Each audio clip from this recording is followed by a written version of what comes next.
Para naman po sa performance task sa MTV ay magbibigay po ako ng reaksyon at paksa sa mga nangyayari sa ating paligid.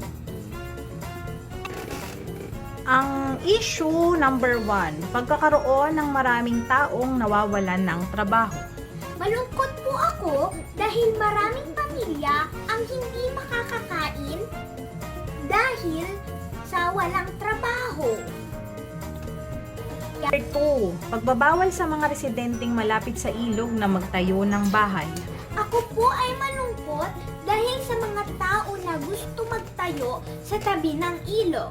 Pero tama rin naman po na pinagbawalan sila dahil delikado po tumira sa gilid sa tabi ng ilog. Para naman sa issue number 3, pagtatanim ng mga puno at halamang ornamental sa ating kapaligiran. Ako po ay masaya dahil ito ay nakakapagpaganda at nakakapatulong sa ating kalikasan. Naman sa pang-apat na paksa, paggamit sa silid-aralan na gawing COVID-19 facilities. Ako po ay malungkot dahil ang silid-aralan ay lang para sa mga batang nag-aaral.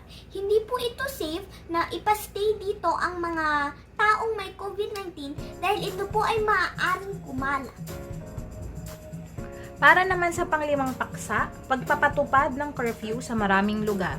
Ako po ay masaya at natutuwa para rin sa mga kaligtasan ng mga tao, lalo na ang mga bata na katulad ko.